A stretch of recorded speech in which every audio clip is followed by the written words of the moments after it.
ಸಂಖ್ಯಾಕಾಂಡ ಅಧ್ಯಾಯ 26 ಎರಡನೆಯ ಜನಗಣತಿ. ಆ ದೊಡ್ಡ ರೋಗ ನಿಂತ ಮೇಲೆ ಸರ್ವೇಶ್ವರ ಸ್ವಾಮಿ ಮೋಶೆಗೆ ಮತ್ತು ಆರೋನ ಮಗ ಎಲ್ಲಾಜಾರನಿಗೆ, ನೀವು ಇಸ್ರಾಯೇಲ್ ಸಮಾಜದವರಲ್ಲಿ 20 ವರ್ಷ ಮತ್ತು ಮೇಲ್ಪಟ್ಟ ವಯಸ್ಸುಳ್ಳವರನ್ನು, ಅಂದರೆ ಸೈನಿಕ ಸೇವೆಗೆ ಅರ್ಹರಾದವರನ್ನು ಗೋತ್ರಗಳ ಪ್ರಕಾರ ಜನಗಣತಿ ಮಾಡಿ ಎಂದು ಹೇಳಿದರು. ಅಂತೆಯೇ ಮೋಶೆ ಮತ್ತು ಮಹಾಯಾಜಕ ಎಲ್ಲಾಜಾರನು ಜೋರ್ಡಾನ್ ನದಿಯ ತೀರದಲ್ಲಿ ಜೆರಿಕೋ ಪಟ್ಟಣದ ಹತ್ತಿರ ಮೋವಾಬ್ಯರ ಮೈದಾನದಲ್ಲಿ ಜನಗಣತಿ ಮಾಡಿದರು. ಸರ್ವೇಶ್ವರ ಮೋಶೆಗೂ ಈಜಿಪ್ಟಿನಿಂದ ಬಂದಿದ್ದ ಇಸ್ರಾಯೇಲರಿಗೂ ಆಜ್ಞಾಪಿಸಿದಂತೆ 20 ವರ್ಷ ಮತ್ತು ಮೇಲ್ಪಟ್ಟ ವಯಸ್ಸಿನ ಇಸ್ರಾಯೇಲರನ್ನು ಲೆಕ್ಕಿಸಿದರು. ಅದರ ವಿವರವಿದು: ಯಾಕೋಬನ ಶ್ರೇಷ್ಠ ಪುತ್ರನಾದ ರೂಬೇನನ ವಂಶಸ್ಥರು ಇವರು. ಹನೋಕನಿಂದ ಹನೋಕ್ಯರು, ಪಲ್ಲುವಿನಿಂದ ಪಲ್ಲುವಿನವರು, ಹೆಚ್ರೋನಿನಿಂದ ಹೆಚ್ರೋರ್ಯರು ಹಾಗೂ ಕರ್ಮೀಯರಿಂದ ಕರ್ಮೀಯರು. ರೂಬೇನ್ಯರಾದ ಇವರಲ್ಲಿ ಲೆಕ್ಕಿತರಾದವರ ಸಂಖ್ಯೆ 43,730. ಪಲ್ಲುವಿನ ಮಗ ಎಲಿಯಾಬನ ಮಕ್ಕಳು ಇವರು: ನೇಮೂವೇಲ್, ದಾತಾನ್ ಮತ್ತು ಅಬೀರಾಮ್. ಕೋರಹನ ಪಂಗಡದವರು ಸರ್ವೇಶ್ವರನ ವಿರುದ್ಧ ವಾದಿಸಿದ ಕಾಲದಲ್ಲಿ ಅವರೊಂದಿಗೆ ಸೇರಿಕೊಂಡು ಮೋಶೆ ಮತ್ತು ಆರೋನರಿಗೆ ವಿರುದ್ಧ ಪ್ರತಿಭಟಿಸಿದ ಆಲೋಚನಾಕರ್ತರು ದಾತಾನ್ ಮತ್ತು ಅಬೀರಾಮ್. ಇವರನ್ನು ಹಾಗೂ ಕೋರಹನನ್ನು ಭೂಮಿ ಬಾಯ್ತೆರೆದು ನುಂಗಿಬಿಟ್ಟಿತ್ತು. ಆ ಪಂಗಡದವರಲ್ಲಿ ಬೇರೆ 250 ಮಂದಿಯನ್ನು ಬೆಂಕಿ ಸುಟ್ಟು ಹಾಕಿತು. ಹೀಗೆ ಇಸ್ರಾಯೇಲರಿಗೆ ಎಚ್ಚರಿಕೆ ಉಂಟಾಗುವಂತೆ ಮಾಡಿತು. ಆ ಪಂಗಡದವರೆಲ್ಲರೂ ಸತ್ತರು, ಆದರೆ ಕೋರಹನ ಮಕ್ಕಳು ಆ ಕಾಲದಲ್ಲಿ ಸಾಯಲಿಲ್ಲ. ಸಿಮೆಯೋನ್ ಕುಲದ ಕುಟುಂಬಗಳು ಇವು: ನೆಮೂವೇಲ್ನಿಂದ ನೆಮೂವೇಲ್ಯರು, ಯಾಮೀನನಿಂದ ಯಾಮೀನ್ಯರು, ಯಾಕೀನಿನಿಂದ ಯಾಕೀನ್ಯರು, ಜೆರಹನಿಂದ ಜೆರಹಿಯರು, ಸೌಲನಿಂದ ಸೌಲ್ಯರು ಎಂಬ ವಂಶಸ್ಥರು. ಸಿಮೆಯೋನ್ ಕುಲದವರಾದ ಇವರಲ್ಲಿ ಲೆಕ್ಕಿತರಾದವರ ಸಂಖ್ಯೆ 22,200. ಗಾದ್ ಕುಲದ ಕುಟುಂಬಗಳು ಇವು: ಚಿಪ್ಪೋನಿನಿಂದ ಚಿಪ್ಪೋನಿಯರು, ಹಗ್ಗೀಯನಿಂದ ಹಗ್ಗೀಯರು, ಶೂನಿಯನಿಂದ ಶೂನಿಯರು, ಒಜ್ನಿಯನಿಂದ ಒಜ್ನಿಯರು, ಏರಿಯನಿಂದ ಏರಿಯರು, ಆರೋದನಿಂದ ಆರೋದ್ಯರು, ಅರೇಲಿಯನಿಂದ ಆರೇಲಿಯರು ಎಂಬ ವಂಶಸ್ಥರು. ಗಾದ್ ಕುಲದವರಾದ ಇವರಲ್ಲಿ ಲೆಕ್ಕಿತರಾದವರ ಸಂಖ್ಯೆ 40,500. ಯಹೂದನ ಮಕ್ಕಳಲ್ಲಿ ಏರ್, ಓನಾನ್ಯರು ಕಾನಾನ್ ನಾಡಿನಲ್ಲಿ ಸತ್ತರು. ಯಹೂದ ಕುಲದಲ್ಲಿ ಉಳಿದ ಕುಟುಂಬಗಳು ಇವು: ಶಲಹನಿಂದ ಶೆಲಾನ್ಯರು, ಪೆರಜನಿಂದ ಪೆರಜ್ಯರು ಹಾಗೂ ಜೆರಹನಿಂದ ಜೆರಹಿಯರು.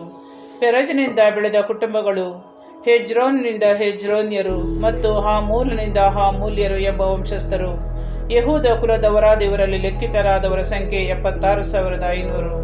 ಇಸ್ಸಾಕಾರ್ ಕುಲದ ಕುಟುಂಬಗಳು ಯಾವುವೆಂದರೆ: ತೋಲನಿಂದ ತೋಲಾಯರು, ಪೂವನನಿಂದ ಪೂನ್ಯರು, ಯಾಶೂಬನಿಂದ ಯಾಶೂಬ್ಯರು ಹಾಗೂ ಸಿಮ್ರೋನಿಂದ ಶಿಮ್ಯೋನ್ಯರು ಎಂಬ ವಂಶಸ್ಥರು. ಇಸ್ಸಾಕಾರ್ ಕುಲದವರಾದ ಇವರಲ್ಲಿ ಲೆಕ್ಕಿತರಾದವರ ಸಂಖ್ಯೆ 64,300. ಜೆಬುಲೋನ್ ಕುಲದ ಕುಟುಂಬಗಳು ಇವು: ಸೆರದನಿಂದ ಸೆರೇದ್ಯರು, ಏಲೋಹನಿಂದ ಏಲೋನ್ಯರು ಮತ್ತು ಯಹಲೇಲನಿಂದ ಯಹಲೇಲ್ಯರು. ಜೆಬುಲೋನ್ ಕುಲದವರಲ್ಲಿ ಇವರಲ್ಲಿ ಲೆಕ್ಕಿತರಾದವರ ಸಂಖ್ಯೆ 60,500. ಜೋಸೇಫನ ಮಕ್ಕಳು ಮನಸ್ಸೆ ಮತ್ತು ಎಫ್ರಾಯಿಮ್. ಮನಸ್ಸೆ ಕುಲದ ಕುಟುಂಬಗಳು ಯಾವುವೆಂದರೆ: ಮಾಕೀರನಿಂದ ಮಾಕೀರ್ಯರು ಮತ್ತು ಮಾಕೀರನ ಮಗ ಗಿಲ್ಯಾದನಿಂದ ಗಿಲ್ಯಾದರು ಎಂಬ ವಂಶಸ್ಥರು. ಗಿಲ್ಯಾದನ ವಂಶದವರು ಇವರು: ಈಯೇಜರನಿಂದ ಈಯೇಜರಿಯರು, ಹೇಲೀಕನಿಂದ ಹೇಲೀಕ್ಯರು, ಅಸ್ರಿಯೇಲಿನಿಂದ ಅಸ್ರಿಯೇಲ್ಯರು, ಶೇಕಾಮನಿಂದ ಶೇಕೆಮ್ಯರು, ಶೆಮೀದಾಯನಿಂದ ಶೆಮೀದಾಯರು ಮತ್ತು ಹೇಪೇರಿನಿಂದ ಹೇಪೇರ್ಯರು ಎಂಬ ವಂಶಸ್ಥರು. ಹೇಪೇಕನ ಮಗ ಜಲ್ಪಹಾದನಿಗೆ ಹೆಣ್ಣು ಮಕ್ಕಳು ಹುಟ್ಟಿದರೆ ಹೊರತು ಗಂಡು ಮಕ್ಕಳು ಹುಟ್ಟಲಿಲ್ಲ.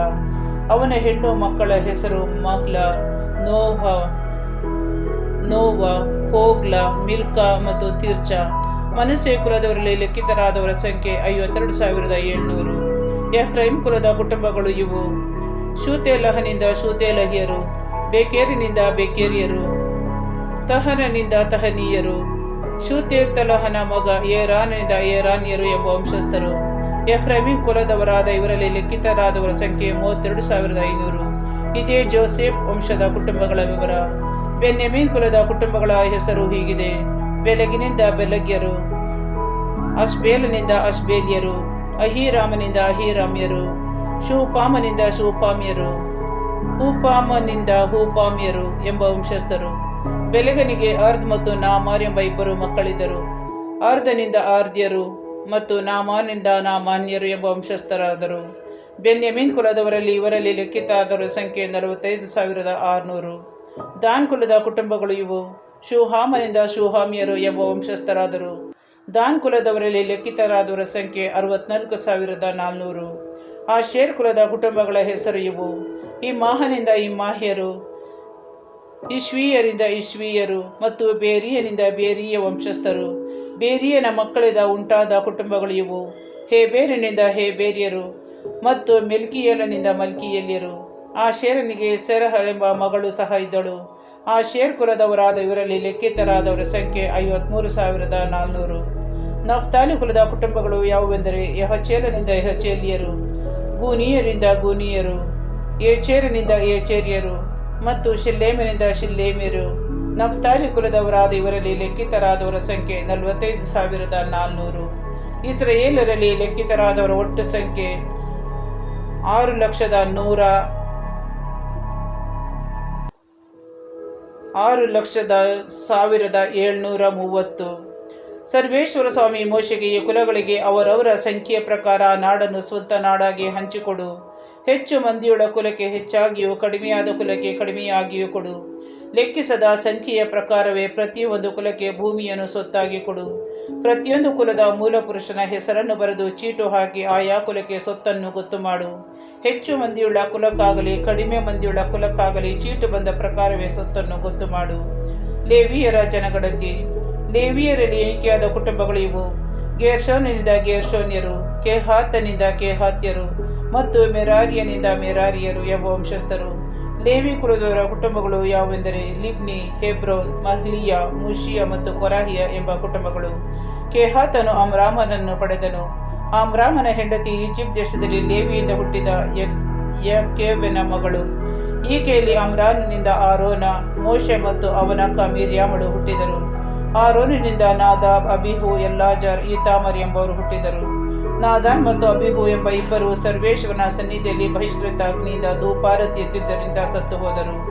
ಬೇರೆ ಇಸ್ರಾಯೇಲರಿಗೆ ಸ್ವತ್ತು ದೊರಕಿದಂತೆ ಲೇವಿಯರಿಗೆ ದೊರಕದೆ ಹೋದುದರಿಂದ ಅವರು ಇಸ್ರಾಯೇಲರ ಸಮೇತ ಎಣಿಕೆ ಆಗಲಿಲ್ಲ. ಲೇವಿಯರಲ್ಲಿ 1 ತಿಂಗಳು ಮತ್ತು ಮೇಲ್ಪಟ್ಟ ವಯಸ್ಸಿನ ಗಂಡಸರನ್ನು ಲೆಕ್ಕ ಹಾಕಿದಾಗ ಅವರ ಸಂಖ್ಯೆ 23,000ವಿತ್ತು. ಜೋರ್ಡಾನ್ ನದಿ ತೀರದಲ್ಲಿ ಜೆರಿಕೋ ಪಟ್ಟಣದ ಹತ್ತಿರವಿದ್ದ ಮೋವಾಬ್ಯರ ಮೈದಾನದಲ್ಲಿ ಮೋಶೆ ಮತ್ತು ಯಾಜಕ ಎಲ್ಲಾಜಾರನು ಇಸ್ರಾಯೇಲರ ಜನಗಣತಿ ಮಾಡಿದಾಗ ಇದ್ದ ಜನಸಂಖ್ಯೆ ಇದು.